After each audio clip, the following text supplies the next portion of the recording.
So, good morning. I thought that instead of a driving video, and since I don't seem to be doing any home renovation videos, that today I'd sit down and have a little bit of a chat to you about what's been happening, because there's been some good things happening and some really not so good things that have been dragging on. So, and it's part of the reason too why I switched gears and went from doing home renovation videos to the driving videos. So yeah, I'll start with the driving videos. That's the easiest one. I started doing those because, as some of you will know, I'm planning to leave Auckland, and I thought, why not, record some memories and some places that I probably won't ever get to again. And, I hope one day my children see these videos and go and have a look at these places, anything that looks really exciting, and maybe see how they've changed. Anyway, so should we start with the good or the bad? I don't know where to start. It's been frustrating. It's been disheartening, disappointing, and ongoing battles. I'll start with the roof. So as some of you will know, I had the roof pointed, I think, was it back in January? And that all went fine, absolutely not a problem. Broken tiles were replaced because they're concrete tile. They get quite brittle over time, and these ones are 70 years old now. The house was built in 1950, so I had those broken tiles replaced, the pointing all done, which is all the ridges, and it's a hip roof, so 3 hips on it, and had that all done, not a problem. And I was so impressed with the guy, I thought, hey, maybe he has a contact for sealing and painting it, and perhaps even guttering. And he thought hard, and he said, yeah, there is someone, and he gave me his number, and let's call him Zach.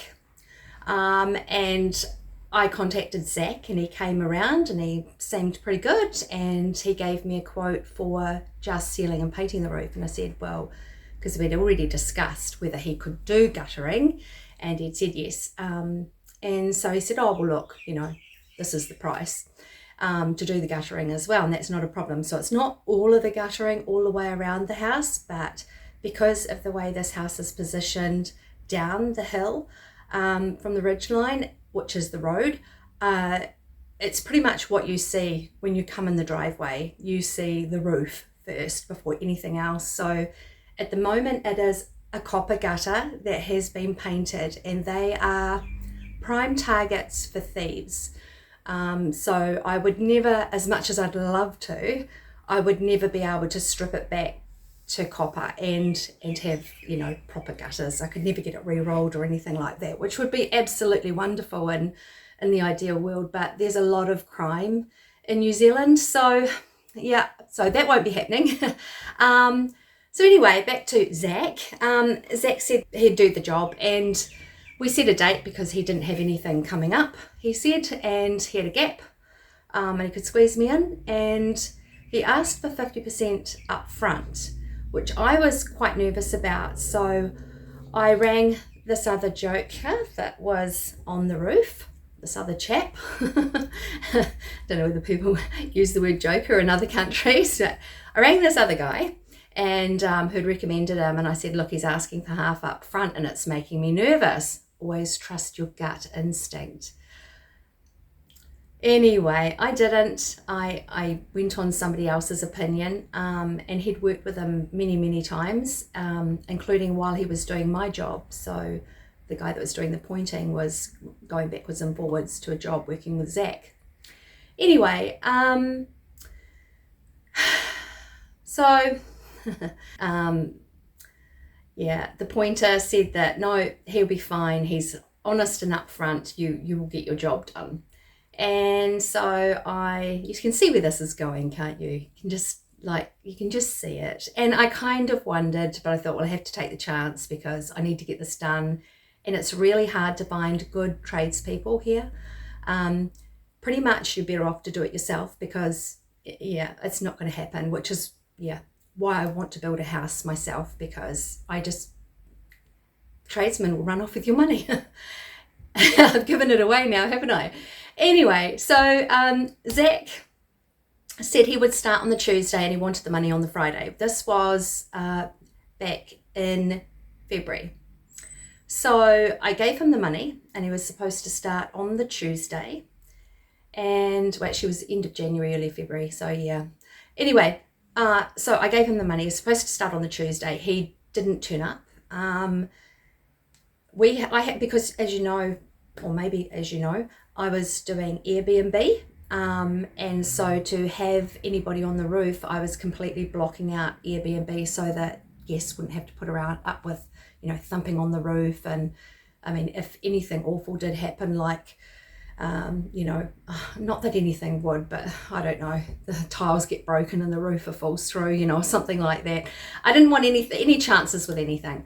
So anyway, because I was blocking out days for him, it's quite frustrating. So the first week, I can't remember the order that things happened, but there were excuses like his daughter was sick, his daughter was 9. So I said, look, the Airbnb is completely empty. How about you bring your daughter? She's 9. I'll watch her. She'll be right there in the Airbnb, so you're right there. And he's like, oh, well, we're on our way to the doctors. I'll give you a call back and we'll discuss it. And well, he never called back, which is a very common theme in this whole conversation, or this whole process. And so after that, I booked those few days were gone. There was another week. The excuse was his girlfriend was pregnant and losing the baby. Another excuse was his car had been hit. Now he'd shown up here in a really, really flash, brand new, very nice 4-door ute, one of those great big high things.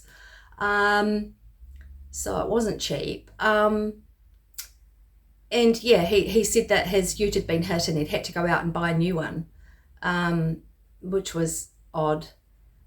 You don't normally just go and do that. But when he'd shown up here the very first time as well, because he came back twice before he started, he came in a different ute and he said that his ute had been hit and he was going to pick it up.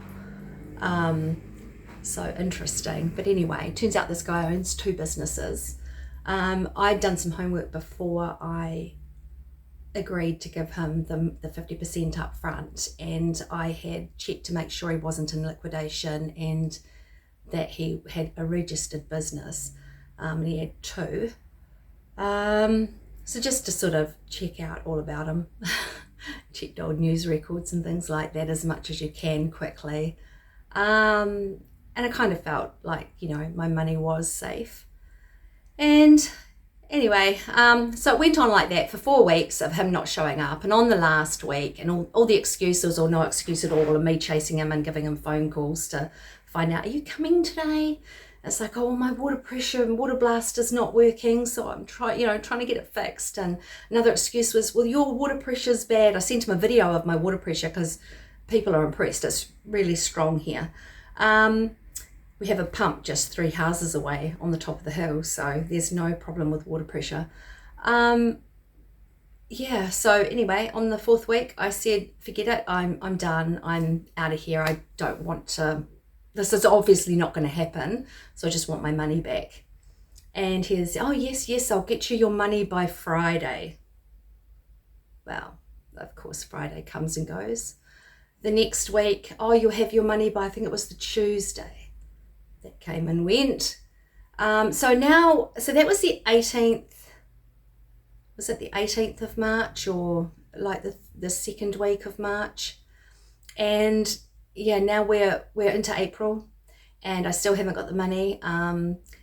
I've spoken to a couple of lawyers, 2 different lawyers, and citizen's advice, which I knew that, I know the proceedings. Excuse me, my cat's crying, so if you hear sounds like a baby crying, it's actually a ragdoll cat. And yeah, so that was how that went. I am about to file for disputes tribunal, because that's literally all you can do in New Zealand, and I really don't know that even a judge's outcome is going to make this guy pay.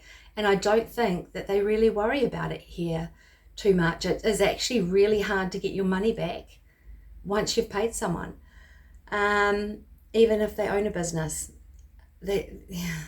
Yeah, a lot of this happens. You see it in the news all the time. But anyway, so that's where I'm at with the house. So the roof won't be being done. I can't afford to start all over with somebody new.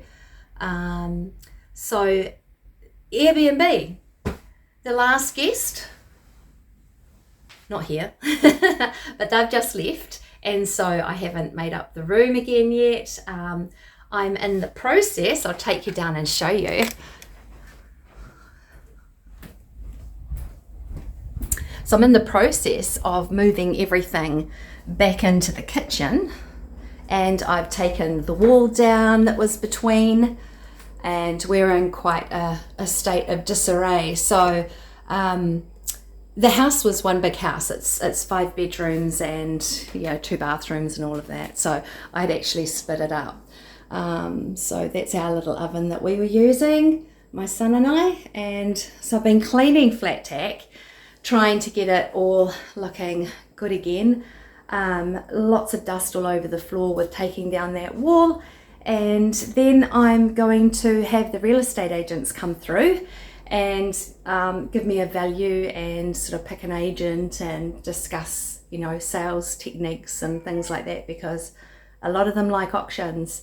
And I don't know that if I want to go to auction or not. I'm not sure that that's the best idea, but we'll see. And yeah, so that's where I'm at with the house.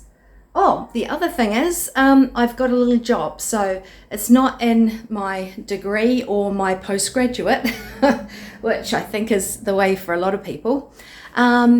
It's just a little fill-in job, really. So I'm just sort of playing mum to some children, 10 hours a day, 2 days a week and a half day.